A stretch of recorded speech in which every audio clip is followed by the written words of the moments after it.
세상에 있는 일들 중에서 쉬운 일은 하나도 없잖아요. 근데 쉽지 않은 일 중에서 가장 쉽지 않은 일 중에 하나가 교회를 개척하여서 세우는 것 같습니다. 우리 교회가 소속되어져 있는 예수교 장로회 합동교단에 속한 교회들도요, 지난 10년 동안 약 1,500개의 교회가 생겼는데 그 중에 약 1,000개의 교회가 없어졌다고 합니다. 그럼 약 한 500개의 교회만 남아있는 거잖아요. 이 교회 개척의 어려움 때문에 어떤 교회 목사님은요, 천지창조 다음으로 어려운 것이 교회 개척이다, 이렇게 말을 하기도 했습니다. 교회가 없어지는 가장 큰 이유가 뭐냐라고 했을 때, 교회가 없어지는 가장 큰 이유는 재정 때문이라고 합니다. 교회를 더 이상 유지할 수 있는 재정이 없기 때문에. 그러니까 재정 때문에 교회가 없어지는 것은 곧 성도들이 없다는 이야기잖아요. 성도들이 그러면 없어서 교회가 없어지는 것이라고 말할 수 있어요. 그럼 교회가 세워지기 위해서는 성도가 반드시 있어야 된다는 겁니다. 성도가 없으면 교회는 존속될 수가 없는 것이잖아요. 신대륙에 교회가 세워질 수 있었던 것도요, 어느 한 사람의 노력 때문에 세워질 수 있었던 것은 아니었잖아요. 신앙의 자유를 위해서 함께 마음을 합하여서 같이 하여서 떠났던 사람들이 있었기 때문에 신대륙에 교회가 세워질 수 있었습니다. 메이플라워를 타고 갔던 첫 번째는 100여 명이 함께 했잖아요. 또 두 번째로 아르벨라오를 타고 신대륙으로 향했던 사람들은 1,000여 명이 함께 했습니다. 그러한 사람들이 있었기 때문에 그 신대륙에 교회부터 세워질 수 있게 되었다라고 말할 수 있어요. 예루살렘의 교회가 세워질 때에도요, 12사도가 함께 했습니다. 바울이 복음을 증거할 때에도요, 바나바와 실라와 마가나 누가와 같은 동역자들이 언제나 함께 했어요. 함께하는 동역자들 없이 이 교회는 세워질 수 없다는 거예요. 큰 교회나 작은 교회나 할 것 없이 그렇다면 믿음으로 함께하는 동역자들이 필요하다는 겁니다. 교회가 서기 위해서는요. 로마에 있는 교회에도 동역자들이 많이 있었어요. 로마에 있는 교회란 그러면 어떠한 로마 교회 하나를 말하는 것이 아닙니다. 로마에 흩어져 있는 많은 교회들을 총칭할 때에 그냥 로마에 있는 교회다라고 말하는 거예요. 당시에는 가정교회 형태였기 때문에, 그럼 로마에는 여러 개의 가정교회가 있었습니다. 그러면 이 로마 교회라 함은 로마에 흩어져 있는 여러 개의 가정교회를 말하는 것이다 라고 생각하시면 돼요. 고린도 교회나 갈라디아 교회나 에베소 교회나 골로새 교회나 그런 교회들도 마찬가지입니다. 어떤 한 교회, 갈라디아 교회 하나의 교회가 아니라는 거예요. 각 지역에 교회가 세워질 때 그러면 성도들이 다 동참하고 함께 했습니다. 복음 증거는 혼자서도 할 수 있는 것이지만 교회를 세우는 것은 혼자서는 절대로 할 수 없는 일들이 되겠습니다. 교회는 믿음의 동역자들이 함께 모일 때 세워질 수 있다는 거예요. 성도 없이 교회를 개척하는 목사님들이 정말 힘들 수밖에 없는 이유는 교회를 함께 세워갈 수 있는 그런 동역자가 없기 때문에 그렇습니다. 오늘날 그럼 대형 교회를 다니시는 분들은 좀 지역에 있는 교회로 흩어질 필요가 있어요. 정말 주변에 대형 교회를 다니시는 분들이 있다면 조금 작은 교회로 흩어지라고 적극적으로 권면할 필요가 있습니다. 대형 교회에 출석하는 것이 어떤 나의 신앙적 지위를 결정하거나 나의 그런 믿음의 깊이를 더해주는 것이 아니잖아요. 대형 교회 가면 내 신앙이 더 성장하고 작은 교회 가면은 신앙이 덜 성장하는 그런 일들이 일어나는 것은 아니라는 겁니다. 오히려 대형 교회 때문에 또 대형 교회의 목사님들의 부정적인 이미지가 이슈화되는 것 때문에 한국 사회에서 이 교회에 대한 이미지는 더욱더 안 좋아지는 가운데 있습니다. 좀 대형 교회는 좀 흩어져야 될 필요가 있어요. 대형 교회에 출석하는 성도들이 각 지역에 있는 작은 교회로 흩어져서 지역 교회의 동역자가 된다면 지역에 있는 교회들이 건강하게 서 가는데 정말 많은 도움이 될 뿐만 아니라 전반적으로 한국 교회는 지금보다도 더 훨씬 더 건강하게 성장해 나갈 수 있습니다. 초대교회는 오늘날처럼 목사 한 가정만으로 교회가 세워지지 않았어요. 복음이 증거되어서 각 지역의 교회가 세워질 때 그 처음부터 여러 사람들이 교회를 세우는 일에 동참했던 것들을 볼 수 있습니다. 최초의 신약 교회인 예루살렘 교회는요, 하루에 세례를 받는 신도수가 3,000명이나 되기도 했습니다. 3,000명이나 되는 사람들이 각 집으로 흩어져서 교회를 세워갔던 거예요. 성도들이 각 집에 모여서 떡을 떼며 기쁨과 순전한 마음으로 먹고 하나님을 찬미하였습니다. 또 마게도냐의 첫성 빌립보에서는요, 루디아의 온 집안 사람들을 통하여서 교회가 세워지게 되었습니다. 데살로니가에서는요, 경건한 헬라인들의 무리와 귀부인들의 무리가 믿고 그곳에 교회가 세워지게 되었다는 거예요. 베레아에서도요, 헬라의 귀부인들과 몇몇 남자의 무리들이 믿고 교회가 세워지게 되었습니다. 아덴에서도요, 복음을 믿은 몇몇 사람들에 의해서 교회가 세워지게 되었어요. 고린도에서도요, 회당장 그리스보의 온 집안 사람들과 또 복음을 믿게 된 많은 고린도 사람들을 중심으로 하여서 교회가 세워지게 됐습니다. 교회는 이처럼 함께하는 동역자를 통하여서 세워갈 수 있어요. 함께하는 동역자가 없으면 세워질 수가 없습니다. 초대교회는요, 교회가 세워질 때 함께하는 동역자들이 항상 있었다는 거예요. 그럼 교회가 세워질 때 함께하는 성도들은 정말 귀한 분들입니다. 여기 계시는 분들은 정말 귀한 분들이에요. 하나님은 교회가 세워질 때 함께 동참한 그 성도들을 정말 존귀하게 생각하신다는 거예요. 로마서 우리가 16장을 보면 그 사실에 대해서 알 수 있는데요.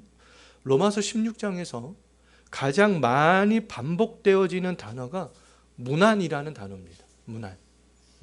로마 교회에는요, 다수의 성도들이 있었지만 사도 바울은 몇몇 사람들의 이름을 특별히 언급하면서 문안하라 이렇게 이야기를 합니다. 사도 바울이 다수의 성도 중에서 몇몇 사람들의 이름을 언급하면서 문안하라고 한 것은요, 교회를 향한 그들의 어떠한 특별한 헌신 때문이었어요. 바울은 교회를 향한 몇몇 사람들의 헌신을 로마에 있는 다른 많은 성도들이 기억을 하고요, 그들을 존중히 여겨주기를 원했기 때문에 특별히 몇몇 사람들의 이름을 언급하면서 그들에게 문안하라 이렇게 이야기를 하고 있는 겁니다. 교회가 세워질 때 헌신하는 사람들을 높여주는 것은 단순히 사도 바울이 높여주는 것이 아니잖아요. 자기 마음이 들기 때문에 이 사람들을 높여주고 존귀히 여겨라 이렇게 말하는 것이 아닙니다. 하나님께서 그렇게 하신다는 거예요. 왜냐하면 교회는 그리스도의 몸이기 때문에 그렇잖아요. 교회를 위한 헌신은 그리스도의 몸을 위한 헌신이기 때문에 그렇습니다. 그리스도의 몸인 교회의 건강은요, 이 성도들의 함께하는 동역과 헌신에 달려 있다는 거예요. 어떤 사람들은 교회가 세워질 때 함께했던 개척 멤버들은 교회가 성장한 이후에는 교회를 떠나야 된다 이렇게 말을 하기도 하지만, 근데 그렇게 말하는 것은 어디까지나 철저하게 인간적인 차원에서 이야기를 하고 있는 겁니다. 로마서 16장에서는요, 로마 교회가 서가는데 힘쓴 동역자들을 향하여서 다른 곳으로 떠나야 된다 이렇게 말하고 있지 않아요. 오히려 그들을 존귀하게 여겨라, 존중히 여겨라 이렇게 말하고 있잖아요. 여기 계시는 성도님들, 현재 또 우리 교회가 서갈 수 있도록 여러 면에서 적극적으로 헌신하는 분들은 마땅히 존중받아야 될 분들이라는 거예요. 여기 계시는 분들은 정말 이 언더교회 교회가 서가는데 존귀하게 생각해야 될 그런 분들이라는 겁니다.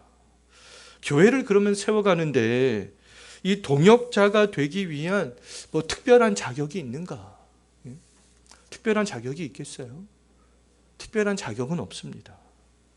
나 같은 사람도 교회를 세워가는데 동역자가 될 수 있을까요? 네, 물론입니다. 될 수 있다는 거예요. 성경은 그렇게 말씀을 하고 있습니다. 로마서 16장에서는요, 교회를 세워가고 복음을 확장해 가는데 함께했던 다양한 유형의 동역자들을 언급하고 있어요. 우리 같은 사람들이 그러한 일들을 했다는 거죠. 그 사람들은 특별한 사람들이 아니라는 겁니다. 우리처럼 평범한 사람들이라는 거예요. 로마서 16장에서 언급하고 있는 바울과 함께 복음을 증거한 동역자들과 로마 교회를 세웠던 동역자들은요, 남자입니다. 우리 남자잖아요. 또 여자예요. 여자잖아요.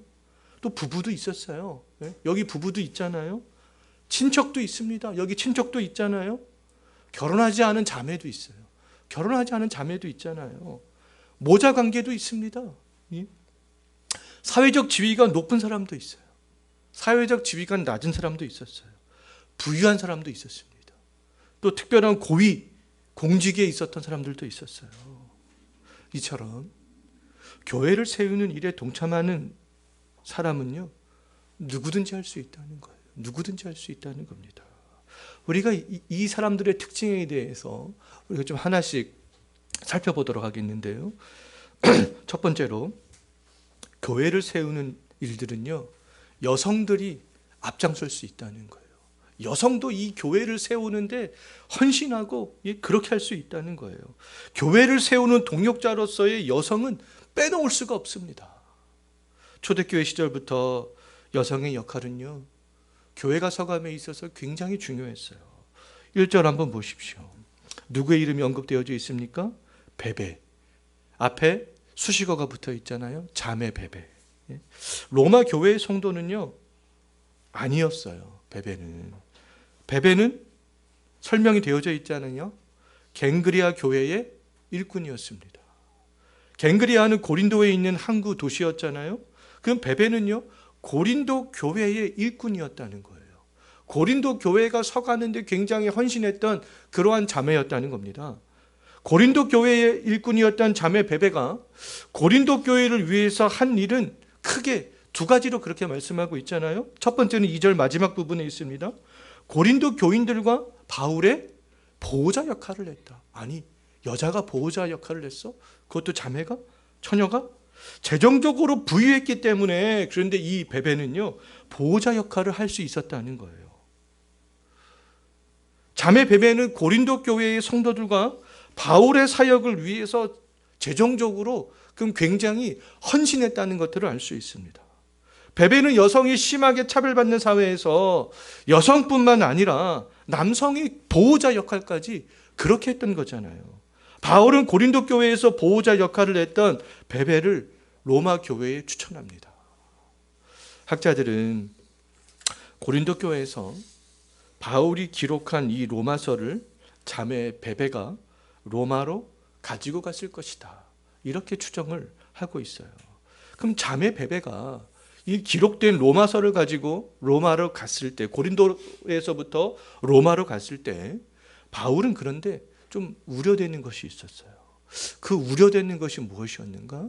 우리가 2절을 보면 알 수 있는데요.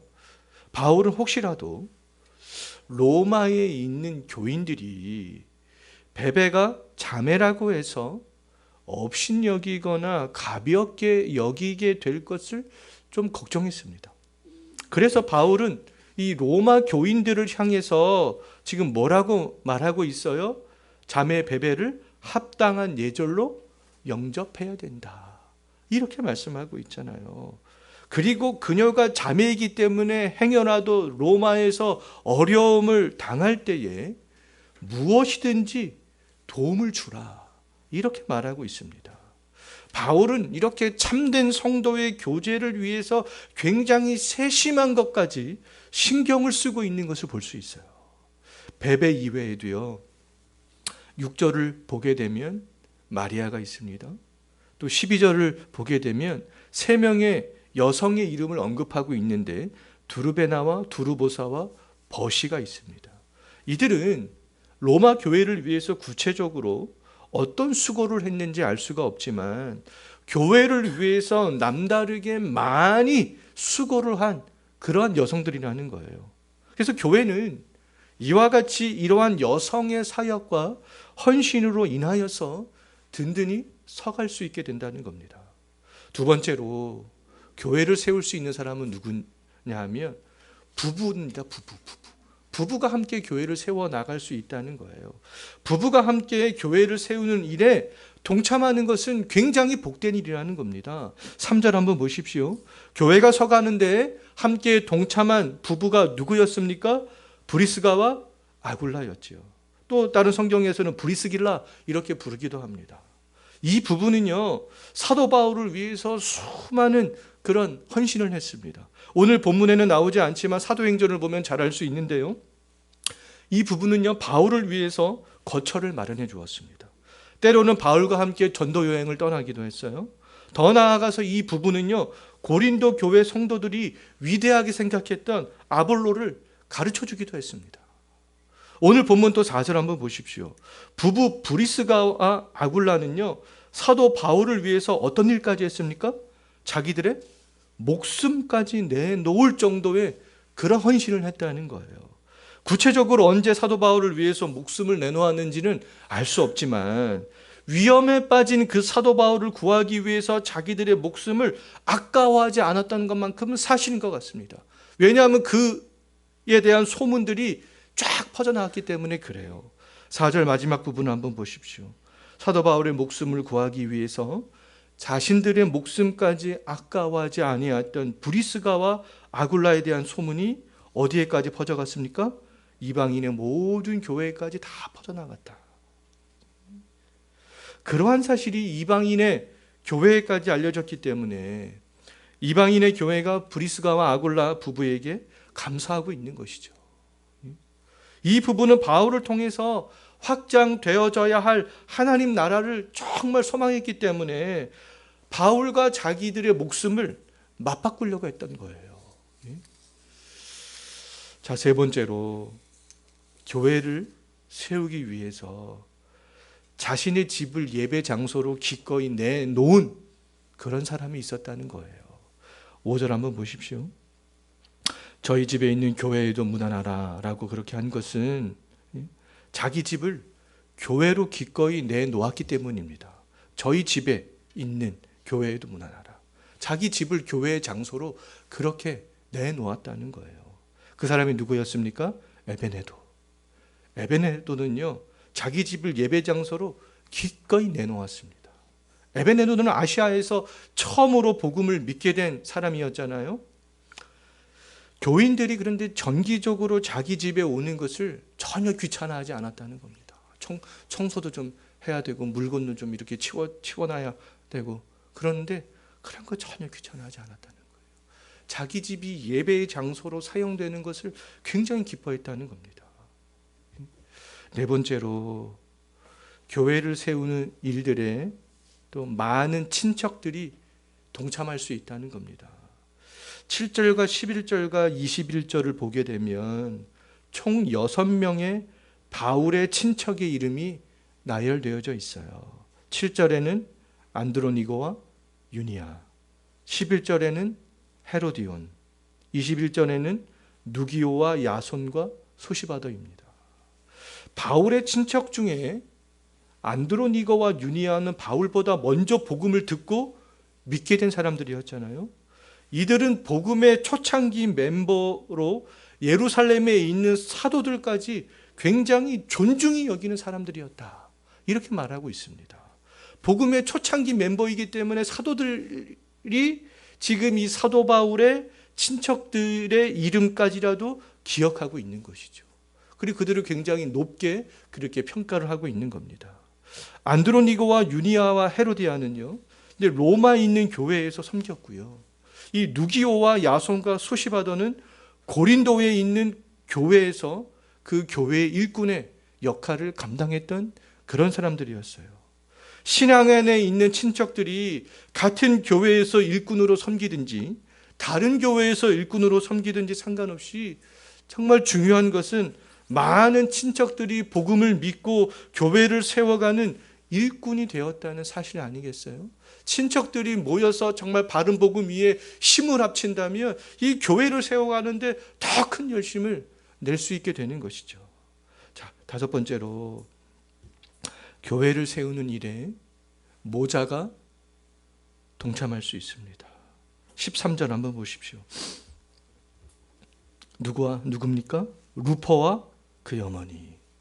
루퍼와 그의 어머니. 이 모자가 교회를 세워가는 일에 함께 특별하게 동참했다는 거예요.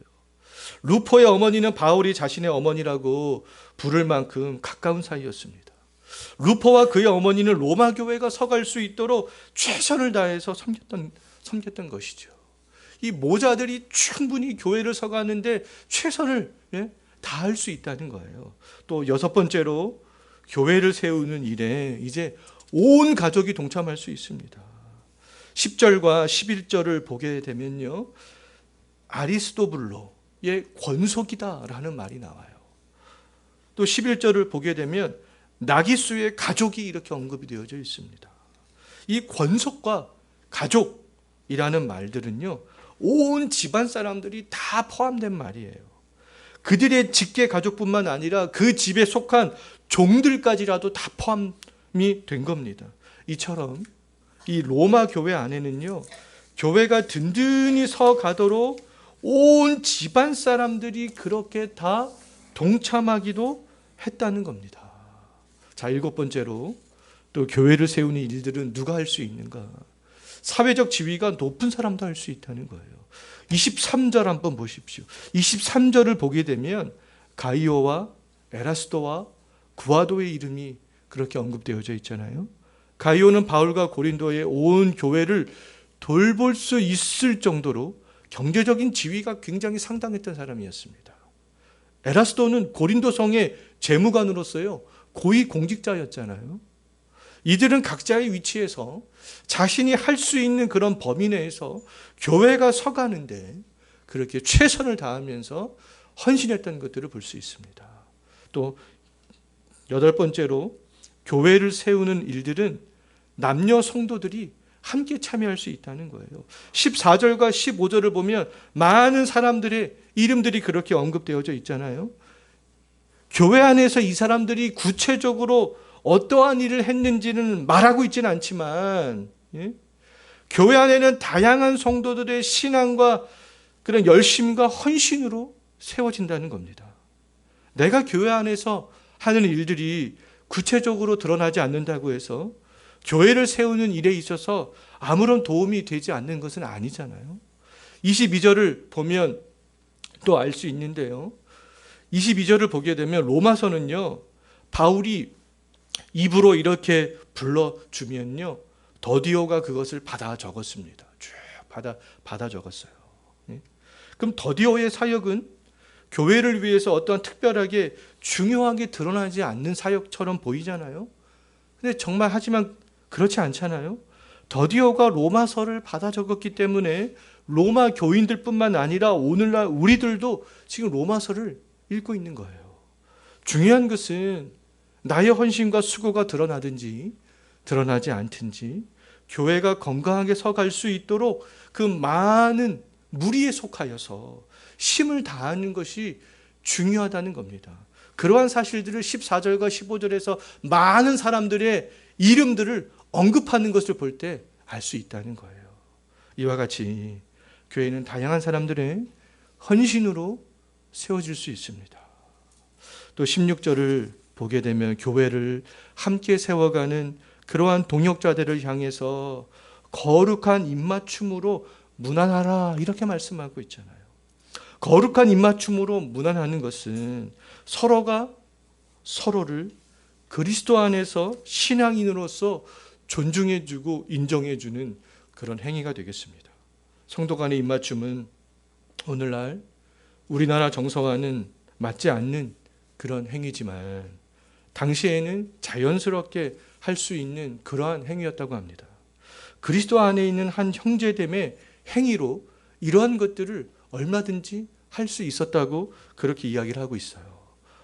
우리가 오늘 본문에서 근데 관심을 가져야 될 것은 그 입맞춤의 행위 자체가 아니라 그 의미입니다. 그 의미. 거룩한 입맞춤은요, 성도 간의 한 형제됨과 서로를 사랑하는 것을 확증하는 그러한 행위였던 거예요. 오늘날 우리들은 거룩한 입맞춤을 거룩한 눈인사로도 할 수 있지 않겠어요? 또 뭐 거룩한 악수로도 할 수 있지 않겠습니까? 어떤 행위가 되었든지 중요한 것은 그러한 행위를 하면서 진실된 마음을 갖는 거예요. 다른 성도들을 향해서.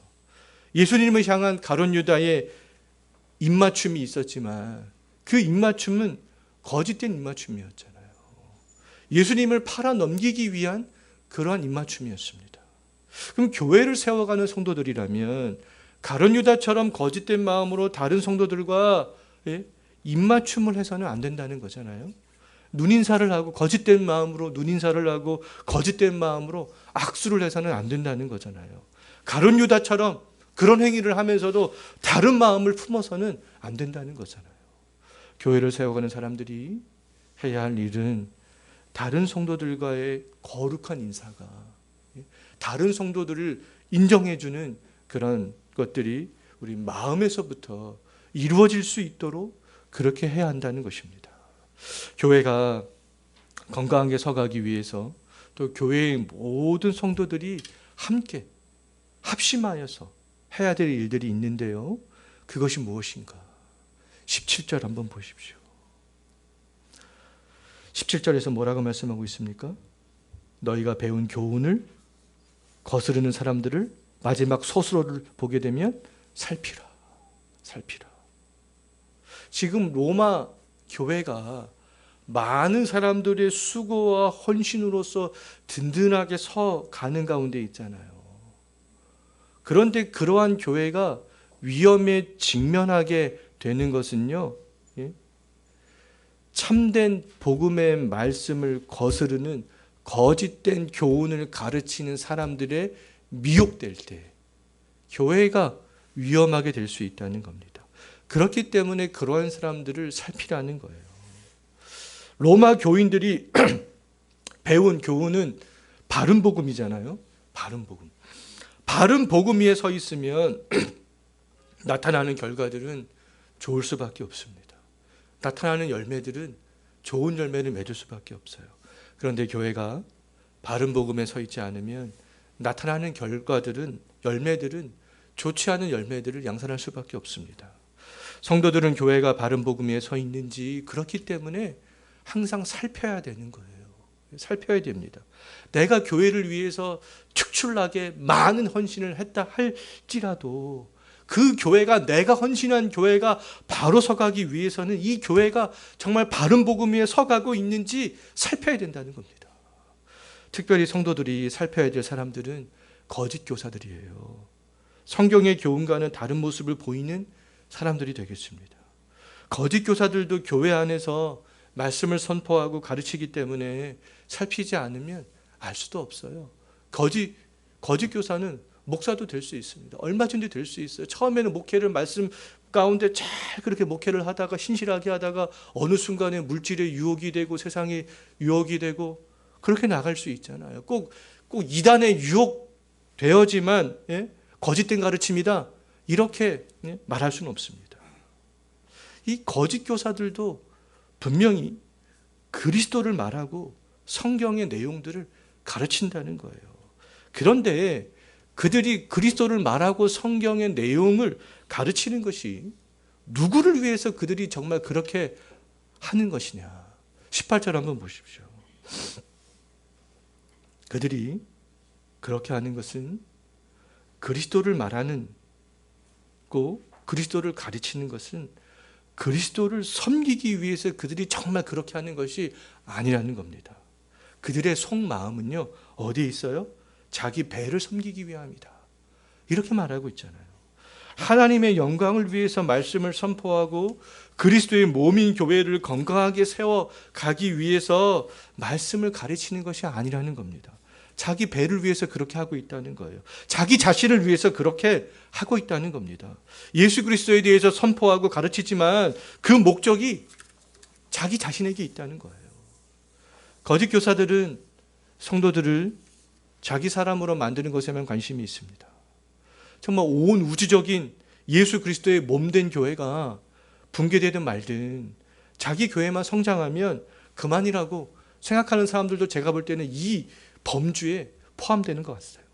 한국 교회에 있는 많은 교회들이 자기들 때문에 복음의 문이 닫히고 있음에도 불구하고 우리 교회는 끄떡없어. 우리 교회는 사람들이 더 많이 오고 있어. 예? 괜찮아.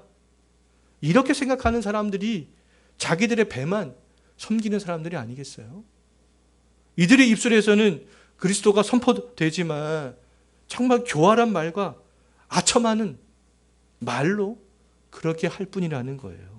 18절에 있잖아요. 정말 그래서 사람들이 듣기에 좋은 말로 그렇게 속인다는 겁니다. 이러한 사람들의 이야기를 근데 들으면 들을수록 하나님 앞에서 정말 거룩한 성도가 되고 교회가 거룩해지는 것이 아니라 세속화된 그런 성도가 되어질 수밖에 없습니다.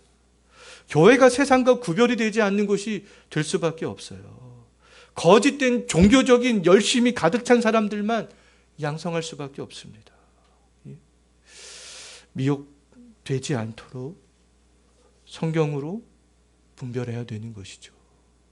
많은 사람들이 일단 한국 교회의 부패와 타락함을 얘기하지만 그 원인이 무엇 때문인가?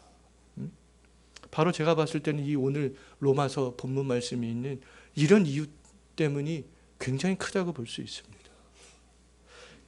미혹되지 않도록 분별하고 살펴야 될 필요가 있어요. 살피지 않아서 미혹되면 교회가 어떻게 되겠습니까? 성도들이 어떻게 되겠어요? 우리가 어떻게 되겠습니까? 17절 한번 보십시오. 다시. 어떤 일들이 발생을 할 수밖에 없어요? 교회 안에 분쟁이 일어나게 됩니다. 또 어떤 일이 발생할 수밖에 없어요? 거치는 일. 거치는 일이 뭐겠어요? 성도들이 실족하는 일들이 발생하게 된다는 겁니다. 예?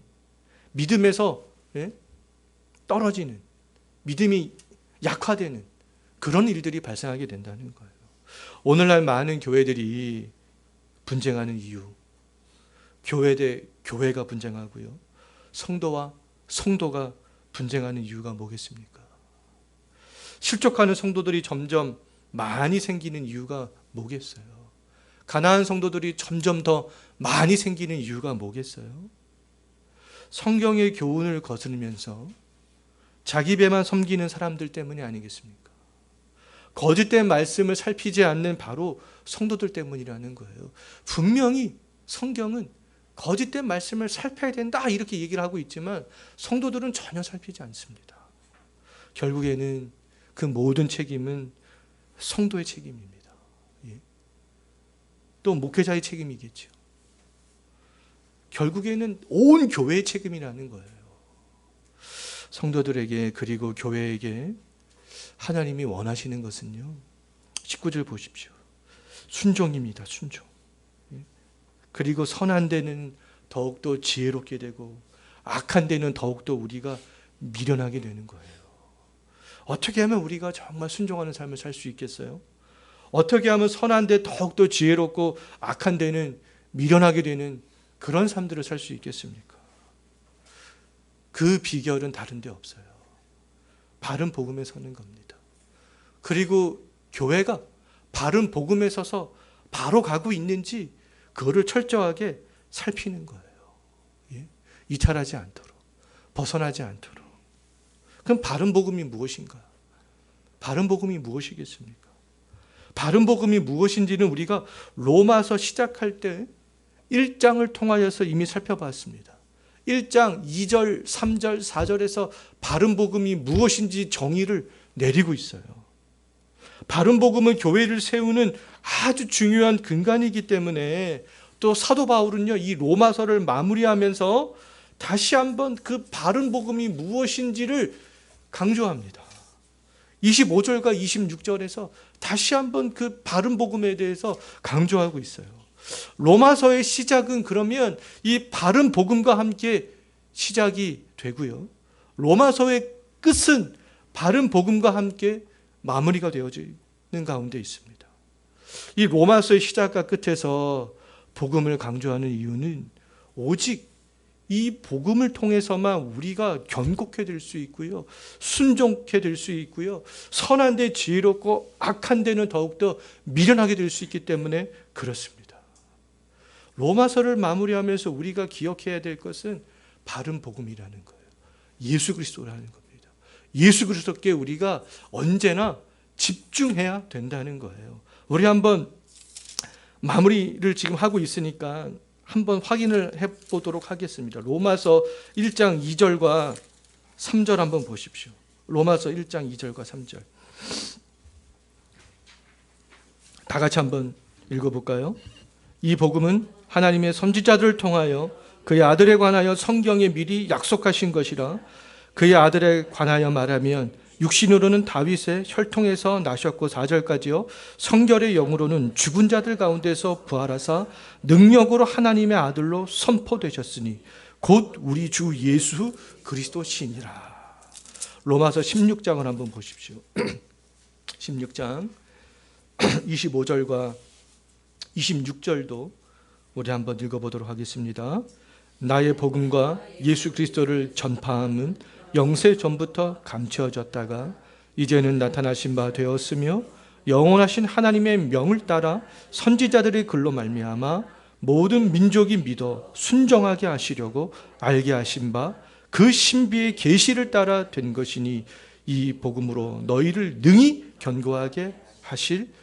여기까지. 이 복음은 예수님이라는 거예요. 예수님. 우리가 여기에 집중해야 된다는 겁니다. 그래서 이 바른 복음은 영세전부터 감추어져 있었지만 구약시대의 선지자들이 약 4,000년 동안 꾸준하게 강조해왔던 예수 그리스도라는 거잖아요. 예수 그리스도를 말한다고 해서 그런데 또 다 바른 복음은 아니라는 거예요. 예수 그리스도를 그러면 전하는 사람들이 하나님께 영광을 돌리는 마음으로 정말 잘 증거하는지, 아니면 교활한 말과 아첨하는 말로 교묘하게 사람들을 미혹하면서 자기 배를 섬기기 위해서 그렇게 증거하는지 끊임없이 살펴야 된다는 겁니다. 바른 복음은 구원과 하나님의 영광으로 연결이 되지만 거짓 복음은 교회의 분쟁과 성도들의 실족으로 그렇게 연결이 됩니다. 오늘날 교회 안에서 분쟁이 비일비재하게 일어나고 여러 가지 이유로 실족하는 성도들이 많아지고 가난한 성도들이 많아지는 것은 그만큼 교회가 바른 복음에서 떠나 있다라는 그런 증거가 되는 거잖아요. 교회가 자기 배만 섬기는데 관심을 두고 있기 때문에 그렇습니다. 우리는 바른 복음 위에 서서 정말 날마다 신앙이 견고해지고 견고한 신앙이 순종으로 그리고 하나님께 영광으로 이어질 수 있게 되기를 정말 간절히 소망하면서 이 로마서를 마무리하도록 하겠습니다. 기도하겠습니다.